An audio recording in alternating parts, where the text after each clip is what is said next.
Почитувани гледачи, добар ден. Вторник, време е за нова епизода од Медицинско катче. Утрово тема анемија, и тоа анемија кај најмладите.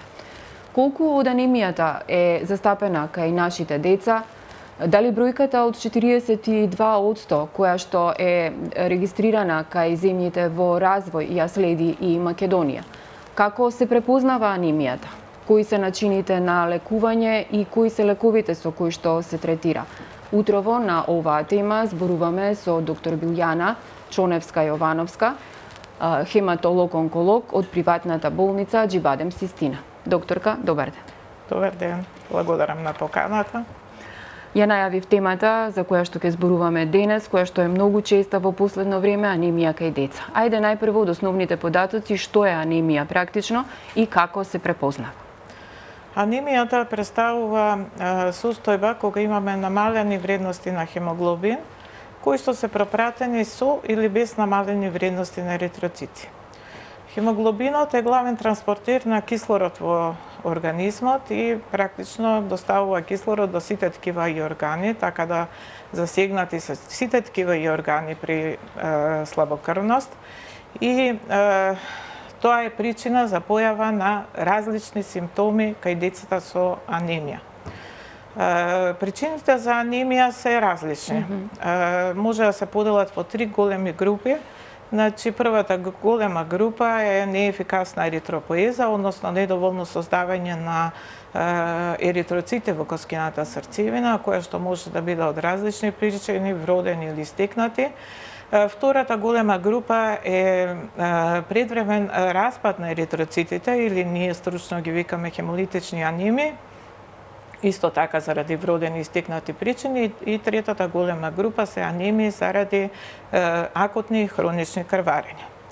Кај децата најчести анемии се анемиите заради недостаток на железо и други градивни елементи. Потоа тука се на второ место инфективните заболувања и хемоглобинопатиите. Дефицитот на железо е доста честа патологија, особено во земјите во развој, и пред се должи на водоиначката возраст, доколку се работи за ризична популација, предвремено родени деца, деца со интраутерина ретардација на растот, потоа деца од мајки кои што биле слабокрвни во текот на бременоста и кои што се слабокрвни во текот на доењето.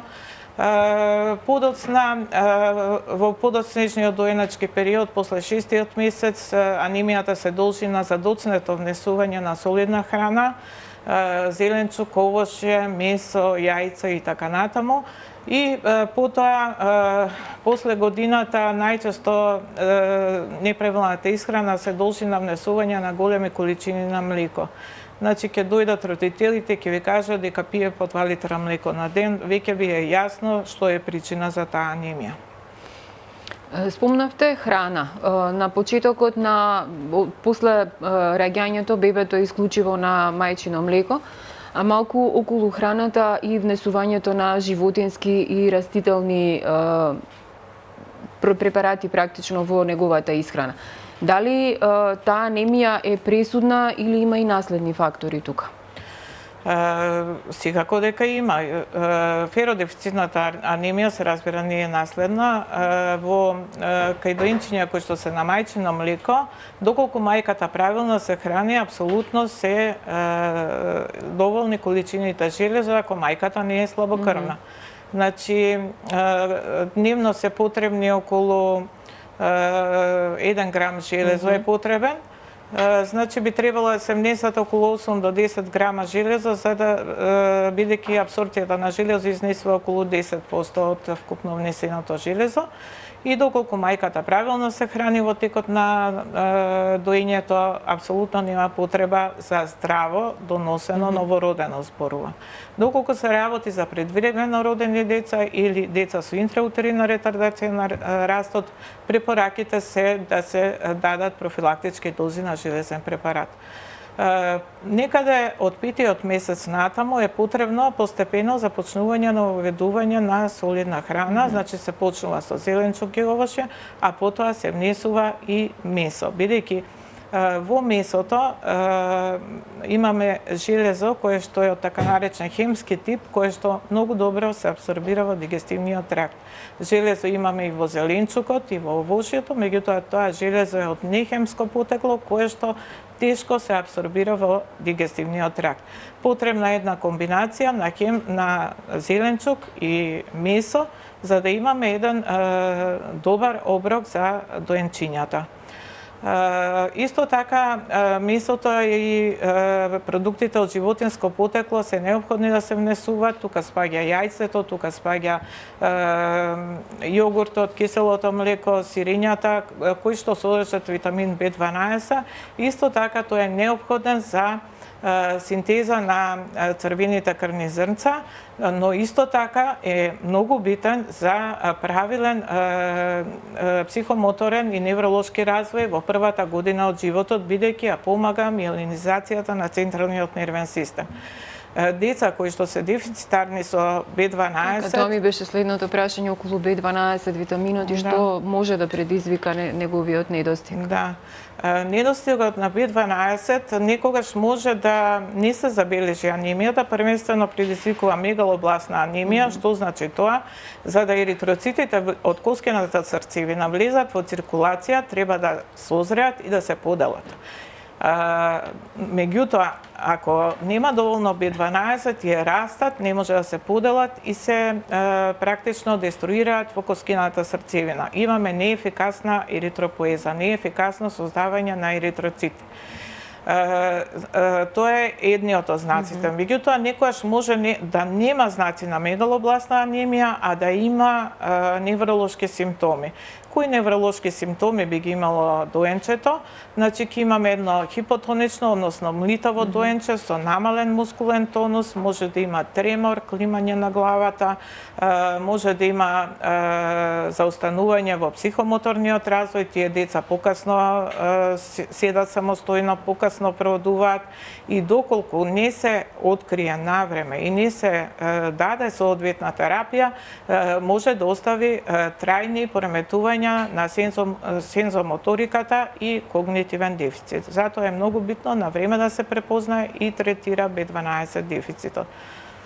Кога сме веќе кај препознавањето, како изгледа надворешно едно анемично бебе? Пред се, прво што ќе забележат родителите е изразено бледило на кожата, на слузниците, кожата е посува, косата е крта, тенка, ноктите се тенки, кршливи. Детето обично доенчињата и децата имаат добри компензаторни механизми, па не толку често се јавува поспаност, малаксалост, замор и така натаму. Во поизразени случаи на анемија може да се јави и забрзано дишење, забрзано чукање на срцето, главоболки, вртоглавици. Кај школските деца може да се забележи недостаток на концентрација, поспаност, послаби постигнувања во училиштето, а потоа во пубертетот кај девојчињата може да дојде до изостанување на менструалните циклуси. Откако веќе ќе утврдиме анемија, ајде најпрво за тоа како се утврдува крвната слика, обичната крвна слика, дали е доволна и на колку време треба да се прави, без разлика дали детето има симптоми или не? Сега видете, препорачани се скрининг на крвна слика кај ризична популација. Веќе кажав која е ризична популација, значи предвремено родени, деца со интраутерина ретардација на раст, деца со фамилиарна анамнеза за некаква анемија и така натаму. Диагнозата се поставува со крвна слика. Значи, во крвната слика има повеќе параметри кои што, освен хемоглобинот и еритроцитите, може да не упатат за каков вид на анемија се работи. Значи, има волумен на еритроците, содржина на хемоглобин во еден еритроцит, вкупна содржина на хемоглобин во еритроцитите, имаме пософистицирани апарати кои што одредуваат и број на ретикулоцити и тие ни се многу битни тоа се млади еритроцити кои што ни покажуваат колку е функционална коскената срцевина и дали е стимулирана. Да речеме, ако имаме распад на еритроцитите, тие ќе бидат многу високи бидејќи е стимулирана коскената срцевина и тоа ни е индиректен доказ дека коскената срцевина функционира. Кај B12 дефицитот ќе биде низок бројот на ретикулоцити зашто имаме неефикасна функција на коскената срцевина. Друга дијагностичка метода, многу едноставна, меѓутоа многу неопходна и ефикасна е крвната размазка. Практично од капка крв се размачкува, се прави размазка на стакленце, се бои и се гледа под микроскоп и многу ни помага да се ориентираме за типот на анемија. Ги гледаме формата на еритроцитите, нивната исполнетост со хемоглобин, дали има распаднати еритроцити, истовремено ги гледаме и леукоцитите, правиме диференцијална крвна слика, секако и бројот на тромбоцити, така да тоа ни е многу информативна дијагностичка метода за да одлучиме дали ќе продолжиме со понатамошни испитувања.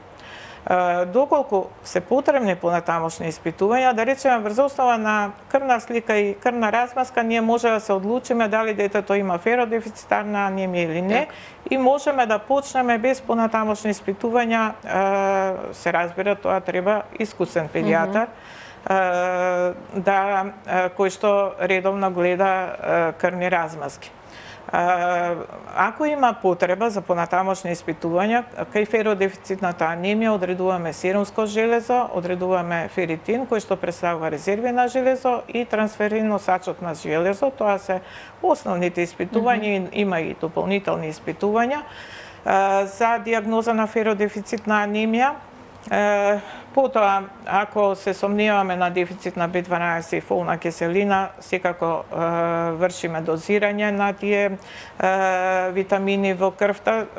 Многу е битно да напоменам дека за овие испитувања е битно да е детето гладно, бидејќи може да добиеме лажно позитивни резултати. Понатаму, ако се сомневаме на една хемолитична анемија, се прават дополнителни анализи во смисол да видиме дали е покачен билирубинот, дали имаме пореметување во електрофореза на хемоглобинот, се одредува стабилноста на мембраната на еритроцитот преку осмоска резистенција. Во Македонија имаме едно заболување кое што е резултат, се јавува анемија заради недостаток на еден ензим, гликоза 6-фосфат дехидрогеназа дефицит, и доколку се сомневаме на такво нешто, ако се работи за една анемија која се јавила наеднаш при внесување на одреден вид на храна и имаме позитивна фамилиарна анамнеза, се врши дозирање и на тој ензим во крвта. Од хемолитичните анемии, вродените зборувам, во Македонија е честа таласемијата и тоа бета-таласемијата.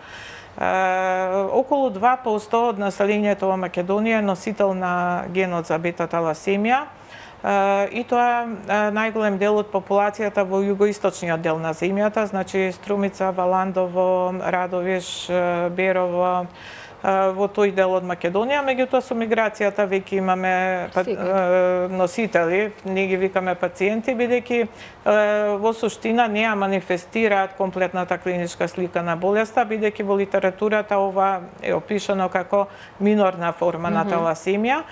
Зошто е битно да разликуваме дали зашто кога ќе добиеме крвната слика, таа е иста како со феродефицит, односно анемијата заради дефицит на железо. Зошто е битно да поставиме дијагноза дека детето е носител на генот.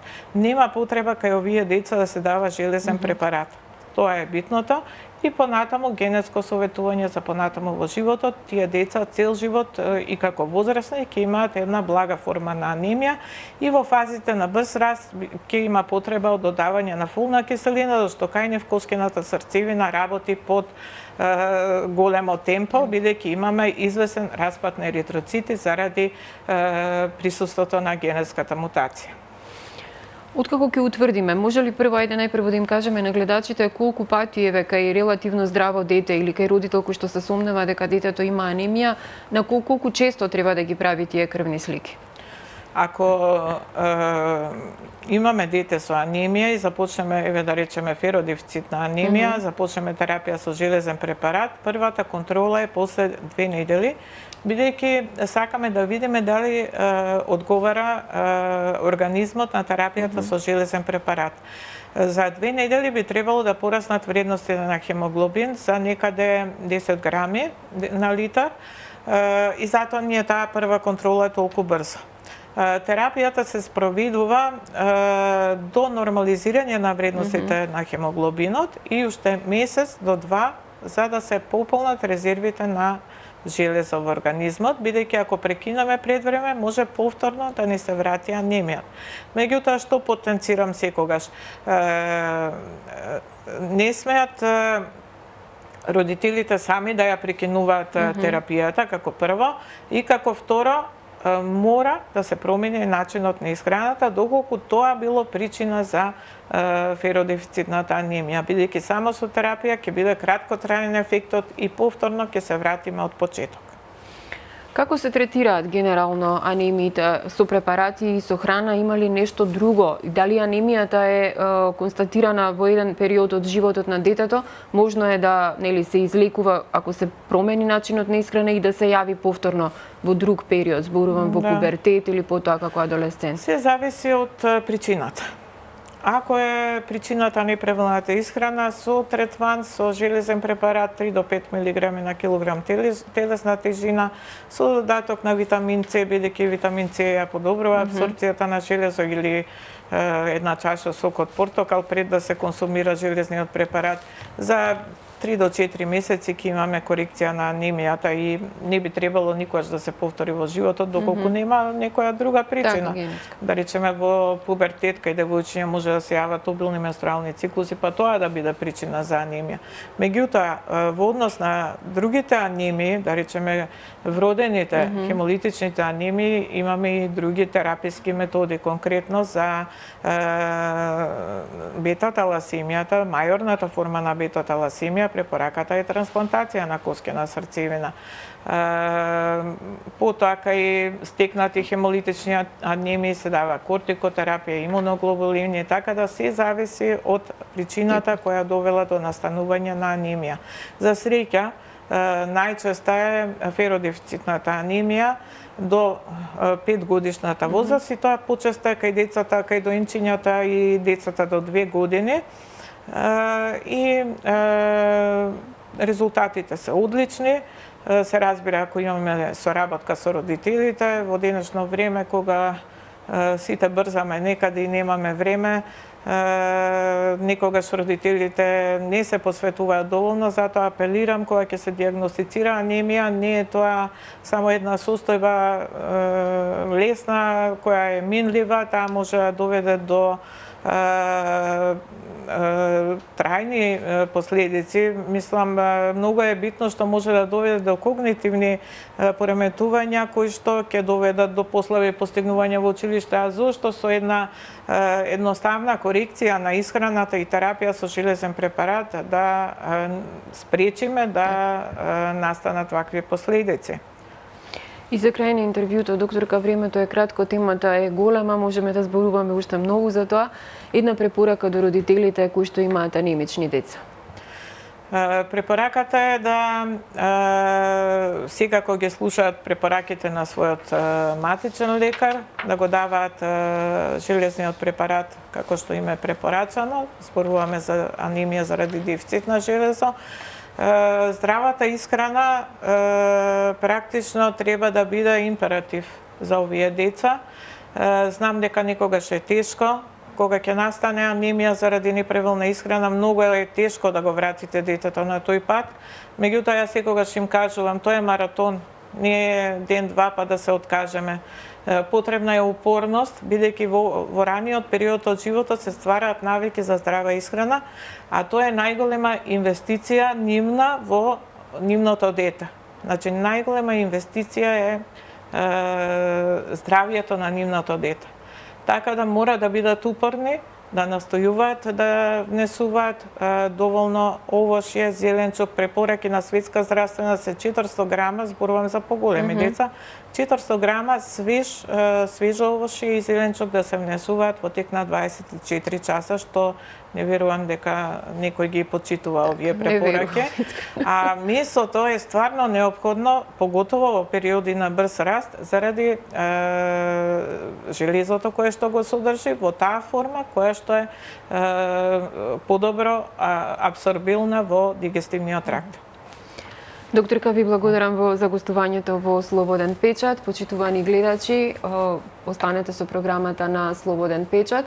Ова беше доктор Билјана Чоневска-Јовановска, хематолог од приватната болница Аџибадем Систина. Вие следете го нашето веб издание и секако очекувајте го издавањето на нашиот весник. Ви благодарам за вниманието.